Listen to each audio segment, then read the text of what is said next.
El nombre de Dios revela quién es y cómo es. Él es el yo soy eterno, el inmutable, el autoexistente. Nadie le creó, nadie le hizo. Él es en sí mismo, es infinito, es glorioso en todos los sentidos y más allá de todas las cosas que pensemos, Él es Dios. A esta hora, la Iglesia Metodista Independiente se reúne para presentar su programa En Espíritu y Verdad. Dios es Espíritu, y los que le adoran en espíritu y verdad es necesario que le adoren. Bienvenidos al programa de hoy. Poderoso y profundo, el mensaje de la cruz es locura para el mundo, pero para mí es amor, es misericordia que no merecía. Yo debía morir por mi pecado atroz. Glorioso Jesús, tu amor me ha transformado, tu perdón me ha libertado, no puedo más que adorar. Fue la ira del Dios Santo derramada en Jesús inocente y obediente, caminó hasta la cruz por los méritos de Cristo. Justo soy amado, mi condena anuló, por gracia salvo soy. Santo, santo, Jesucristo, hoy recibe adoración, fiel Cordero, tú eres digno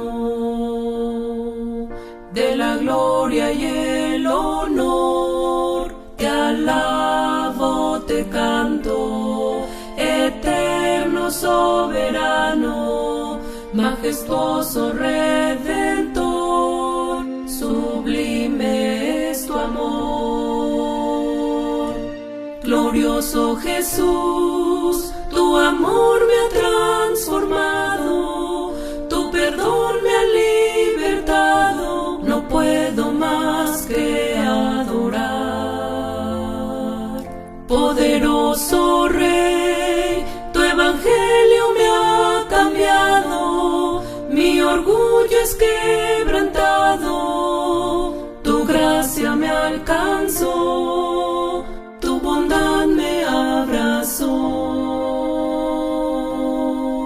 Jesús.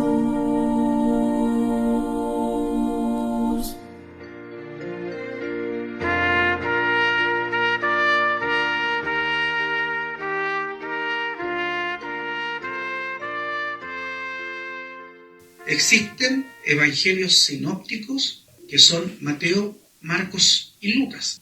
Y la palabra sinóptico viene de visión unificada. No es la definición correcta, pero va por ahí. Óptico viene de visión, sinóptico, y sin viene de similar. Entonces, los evangelios sinópticos nos dan una visión similar de lo que es el nacimiento, la vida, la obra, los milagros, su pasión, su muerte, su resurrección. Y estos se complementan.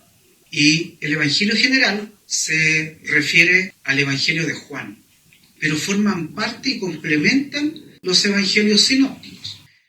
La misma palabra evangelio proviene del griego evangelión.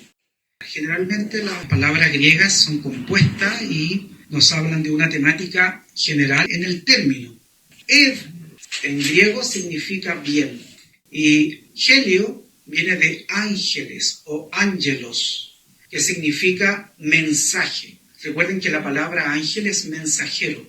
Entonces, cuando hablamos de evangelio, estamos hablando de un mensaje de bien. Y de ahí viene el término buenas noticias. También se puede traducir como un mensaje feliz. Esto es realmente importante hacerlo notar, que la palabra evangelio siempre la hemos conocido como buenas nuevas, pero es un mensaje de felicidad y de gozo. Por eso que podemos referirnos a lo siguiente, que estos 4 evangelios relatan la vida, como dije, de nuestro Señor Jesucristo, pero trasciende a esto, trasciende a contar la historia de un hombre que sin duda fue importante para la historia de la humanidad, incluso que alcanza a otras religiones que no le reconocen, como la judía, ¿no? O el mismo Islam. El Evangelio es también las buenas noticias de transformar vidas. No solamente de contar la vida de una persona, sino que el Evangelio, como objetivo final, quiere transformar vidas. Todos nosotros sabemos que los Evangelios nos muestran a un Salvador, Jesús, naciendo en Belén, como hecho portentoso previo, la anunciación a María, a José, que iban a ser de un vientre humano el Salvador del mundo. Y esto fue concebido por el Espíritu Santo. Este ser es Dios, pero también es humano, completamente humano. Nos hablan que de acuerdo a las profecías fue reconocido por los pastores, a quien se les dio el mensaje que en ese lugar, en Belén de Judá, iban a ser un Salvador. Fue también posteriormente anunciado a través de las señales celestiales a los magos que venían de Oriente, donde comprendieron que esas señales, de acuerdo a sus escritos del Oriente, era que anunciaba a un rey, a un sumo rey, a quien tenían que ir y adorarle. Ellos venían del lejano Oriente. Algunos piensan que del sector de Ur, de Mesopotamia, que eran culturas realmente avanzadas, muy similar a lo que fue en sus tiempos Egipto, que conocían de las ciencias, y dentro de la ciencia estaba la astronomía, pero también las señales proféticas, y reconocieron que iban a ser este rey de los judíos. También los evangelios nos hablan parte de su niñez, pero no entran en detalles. Solo nos dice que Jesús fue obediente a sus padres y crecía en gracia y en conocimiento. Posteriormente se nos habla que estuvo un periodo donde hubo silencio y aparece Jesús para empezar a cumplir su ministerio a la edad de adultez, de los 30 años en adelante. Fue señalado como el Cordero de Dios que quita el pecado del mundo. Dios Padre dio señal de esto. Así también la Biblia nos muestra que Jesús empezó a seleccionar a sus discípulos y escogió de diferentes oficios. Algunos eran humildes pescadores con conocimiento, algunos de ellos, de las Escrituras, otros cobradores de impuestos como Mateo, otros desarrollaban un trabajo particular, pero con un fin, el fin de seleccionar a hombres común y corriente para que aprendiesen de las enseñanzas del Maestro, de sus hechos portentosos, fueran testigos de sus milagros, de ver cómo el Hijo de Dios tenía poder sobre las enfermedades, sobre la naturaleza, que el Hijo de Dios tenía poder sobre los demonios, pero también de presenciar el amor por la humanidad, de ver cómo pudo entablar lazos de amistad con María, con Marta, con Lázaro y otros, de ver cómo lloró ante la muerte y ante el pecado, de ver cómo lloraba al ver a una Jerusalén perdida. Así también nos narran cómo fue su cobarde entrega, su traición que sufrió de uno de los suyos, de Judas Iscariote, donde el dinero corrompe y este hombre fue tentado por el dinero para entregar con un beso al que era el Salvador. Así también los evangelios nos narran de su injusto juicio. Nos narran de su castigo aterrador, nos narran de su crucifixión, de su amor por la humanidad, en forma personal para el que estaba en una cruz, al igual que él, que él reconoció que él era el Hijo de Dios y que no había pecado en él, y que si él moría en esa cruz era porque sí lo merecía, mas Jesús era santo. Jesús le entrega la promesa que iba a estar en el reino de los cielos. Nos habla del perdón, puesto que desde la cruz exclamó: Padre, perdónalos, porque no saben lo que hacen. Entregó hasta la última gota de sangre. Nos habla de que la tierra y el cielo se conmovió, se oscureció, el velo del templo se rajó de alto a bajo, se nubló, hubo tinieblas en la tierra. La Biblia nos habla también de un hecho que no da mayores detalles nuevamente, como fue la resurrección de los muertos posterior a su muerte, para demostrar al mundo que con su muerte había vida para una humanidad muerta. Nos hablan de sus encuentros con sus discípulos después de su resurrección, con los que iban camino a Maús, con otros y con aquellos que estaban en el aposento alto, con Tomás, a quien le dice que tenía que creer en él y que no era necesario verle para darse cuenta que él era el Hijo de Dios. Los evangelios también nos hablan que nos dejó al Espíritu Santo, quien nos acompaña hasta el día de hoy. Y los evangelios también nos hablan que un día Él volverá por los suyos.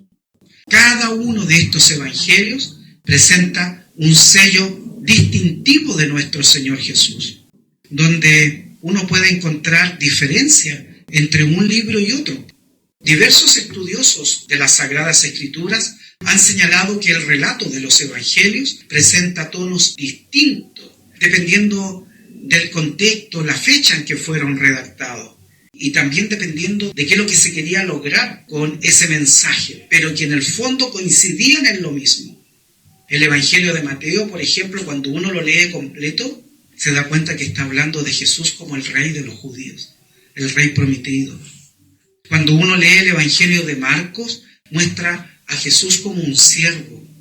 Cuando uno lee el Evangelio de Lucas, se presenta como el Hijo del Hombre, con toda su humanidad, con toda su pena, tristeza al ver una humanidad pecadora, pero se muestra como cercano a aquellos que han sido apartados, como también con aquellos que son no del pueblo judío como los griegos.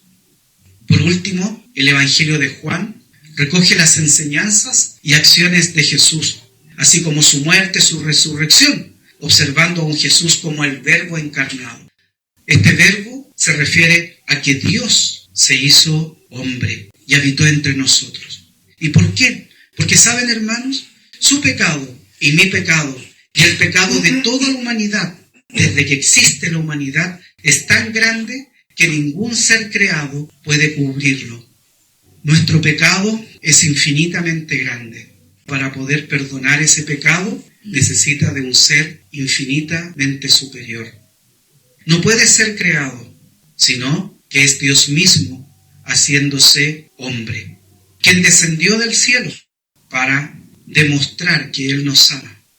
El apóstol Juan, al escribir su evangelio, dice en Juan 20:31, lo que él escribió se refiere a lo que está escribiendo. Dice: estas, a la escritura, empero son escritas para que creáis que Jesús es el Cristo, el Hijo de Dios, y para que creyendo tengáis vida en su nombre. Juan 20:31.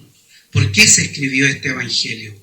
Para que creamos que Jesús es el Cristo. Y no solamente el Cristo, sino que el Hijo de Dios. O sea, se está refiriendo a que es Dios mismo. Y si usted cree, Juan nos dice que usted tendrá vida en su nombre. ¿Y por qué en su nombre? Porque no hay otro nombre debajo del cielo en el cual podamos ser salvos. ¿Qué nombre es? Jesucristo. Vuelvo a repetir la cita, Juan 20:31. Las dos preguntas de Juan que hace al lector de su carta es: ¿saben ustedes quién es Jesús? Y la segunda pregunta: ¿qué hago con sus palabras y enseñanzas? Y estas preguntas se ven en las historias y narraciones bíblicas que cuenta Juan. Y Juan siempre nos va a preguntar, ¿qué pensamos que es Jesús para nuestra vida con relación a su evangelio? Y él da una respuesta. Él lo presenta a través de todo el evangelio como el gran yo soy, como el verbo encarnado, como habíamos dicho.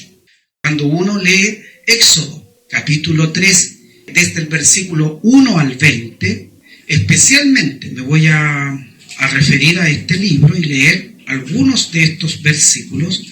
Selecciono del 13 al 18. Dice así: y dijo Moisés a Dios, he aquí que llego yo a los hijos de Israel y les digo, el Dios de vuestros padres me ha enviado a vosotros.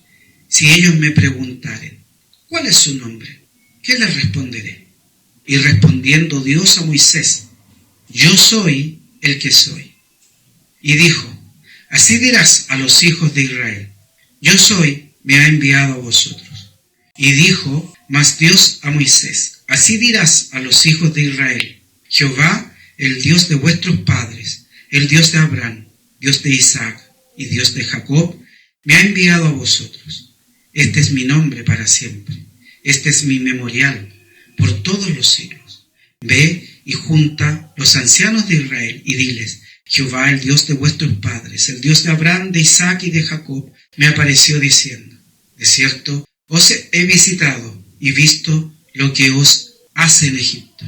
Y he dicho, yo os sacaré de la aflicción de Egipto, a tierra del Cananeo, y del Eteo, y del Amorreo, y del Pereceo, y del Heveo, y del Jebuseo, a una tierra que fluye leche y miel, y oirán tu voz, e irás tú y los ancianos de Israel al rey de Egipto, y le diréis, Jehová, el Dios de los hebreos, nos ha encontrado, por tanto, nosotros iremos ahora camino de 3 días por el desierto, para que sacrifiquemos a Jehová nuestro Dios. ¿Cierto? ¿Quién le envió a Moisés? El versículo 14 dice claramente, yo soy el que soy. Recuerden, este es el libro de Éxodo. Se presenta como el yo soy. Y Juan, aludiendo a Éxodo, saca las enseñanzas. Recuerden que para el pueblo de Israel era un momento crucial en la historia de la redención. Y Dios se revela a su pueblo, el cual venía a comprarlos o a redimirlos del exilio para llevarlos a una nueva vida.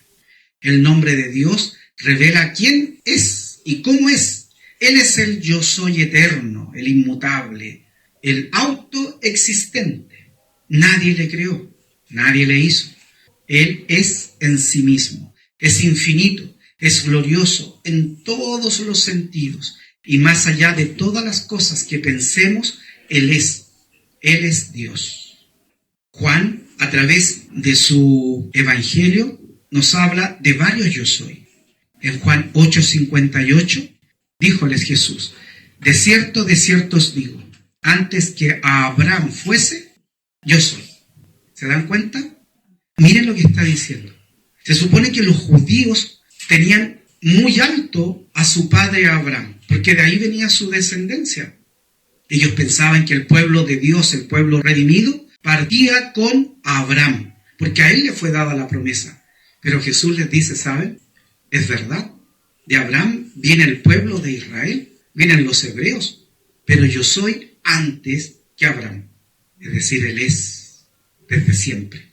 Otro, cuando Jesús se aplica el título yo soy a sí mismo, Él afirma, en otras palabras, ser Dios. A los judíos les estaba diciendo, ustedes piensan que Abraham es lo sumo y un sello distintivo del pueblo judío, pero yo quiero decirle que yo soy mayor que Abraham.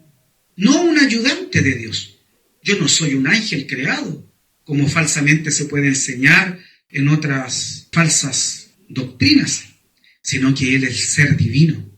Él es eterno, preexistente, infinito y perfecto. Él es el Dios de Israel. Es mucho más grande que Moisés, que cualquier padre del pueblo de Israel, que Abraham, de Jacob, y cualquier otro personaje bíblico que se nos ocurra. Él es antes y es mayor. Cuando Jesús declara que Él era el yo soy, los fariseos querían matarlo. Miren, acabamos de leer Juan 8:58, Pero si uno lee el siguiente versículo, 8:59, esto fue lo que provocó a los fariseos. Tomaron entonces piedras para tirarle. ¿Y qué hizo Jesús? Se encubrió y salió del templo, y atravesando por medio de ellos se fue. Los judíos no querían aceptar que Él era el gran yo soy. Los testigos de Jehová, por ejemplo, no quieren aceptar que Él es Dios. Incluso más, hasta la misma Iglesia Católica Apostólica Romana, si bien le tiene como el Hijo de Dios, no quiere aceptar que es Dios, porque ponen otros santos e intermediarios. Otras religiones le desechan, pero Él es el único, el verdadero, el eterno, nuestro Señor Jesús. Juan 11, del 25 al 26, nos aparece otro gran yo soy. Dícele Jesús: yo soy la resurrección y la vida. El que cree en mí, aunque esté muerto, vivirá. Y todo aquel que vive y cree en mí, no morirá eternamente. ¿Crees esto? Ahí está una de las preguntas, ¿ven? Siempre Juan pregunta a través de su evangelio: ¿crees tú que yo soy el Hijo de Dios que vino a morir por ti? ¿Crees esto? ¿Crees que yo soy el que es desde siempre? ¿Crees realmente en Jesús? ¿Crees que Él es Dios y descendió del cielo para salvarnos? Por eso que a través de este evangelio se nos presenta como que Él es la luz del mundo. Yo soy el pan de vida, que yo soy la verdad. Y así, Él es la vid verdadera, dice Juan 15. Él, a través de Juan, se presenta como la esencia de todo. Por eso que en Jesús está el evangelio, por causa de su maravilloso amor y misericordia. Cuando hablamos de este evangelio, entonces estamos hablando que Dios envió a su amado Hijo al mundo con un solo objetivo: de entregarse y derramar su sangre preciosa por nosotros. Así lo presenta Juan 3, del 16 al 17, cuando nos habla que porque de tal manera amó Dios al mundo, que ha dado a su Hijo unigénito, para que todo aquel que en Él cree no se pierda, mas tenga vida eterna. Y así sigue los versículos posteriores. Así también el Señor Jesucristo, quien es el eterno Dios, como lo presenta Juan 1:1. En el principio era el Verbo, y el Verbo era Dios. También, para entender el Evangelio, debemos entender que este eterno Dios vino a esta tierra y murió en la cruz, en nuestro lugar, y como nuestro sustituto, y así pagó la pena de muerte por nosotros. Como dice en Primera de Juan capítulo 2, versículo 2, o Primera de Pedro 2:24, o Segunda a los Corintios 5:21, o Romanos 5 del 6 al 8, o lo que estaba profetizado por Isaías capítulo 53, que despreciado y desechado, varón de dolores, era aquel Dios que vino a morir por nosotros. Y Él murió en una cruz y pagó nuestras deudas. Él es el gran yo soy. Él también, Juan nos muestra que resucitó de los muertos como comprobación de que Dios el Padre estaba complacido y satisfecho de que la pena de muerte fue plenamente cancelada por Dios el Hijo, y para demostrar que Él era el Mesías, el que iba a venir, el que aseguraba ser. Cuando uno lee Romanos en el capítulo 1, en el versículo 4, dice lo siguiente: el cual fue declarado Hijo de Dios con potencia. ¿A quién se refiere? A Jesucristo. Según el Espíritu de Santidad, por la resurrección de los muertos, de Jesucristo nuestro Señor.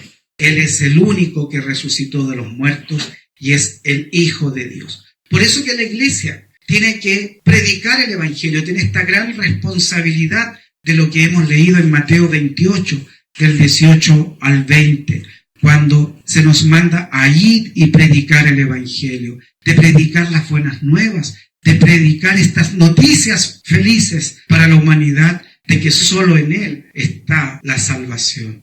Porque no me avergüenzo del Evangelio, dice Pablo, porque es potencia de Dios para salud a todo aquel que cree, al judío primeramente y también al griego. Romanos 1:16. Por eso, estimados hermanos, cada vez que tengamos la oportunidad de compartir este Evangelio santo que nos ha sido entregado, debemos de hacerlo, orar al Señor para que dé en nuestra mente las correctas palabras que vienen no de humana sabiduría o de nuestra propia capacidad, sino de lo que Cristo puede hacer a través de nosotros. Porque el Evangelio hasta el día de hoy debe ser predicado a toda criatura.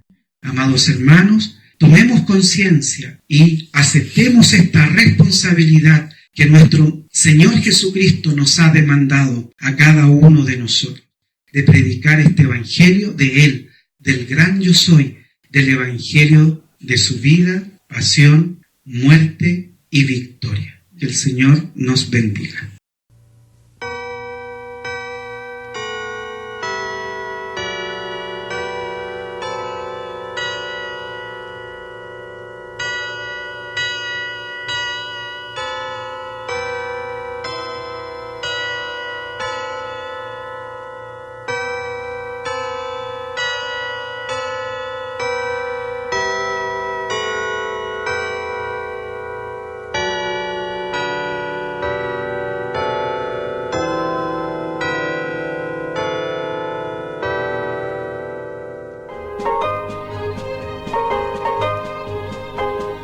Hasta aquí, la Iglesia Metodista Independiente ha presentado En Espíritu y Verdad. Dios es Espíritu, y los que le adoran, en espíritu y verdad es necesario que le adoren. Que el Señor les bendiga.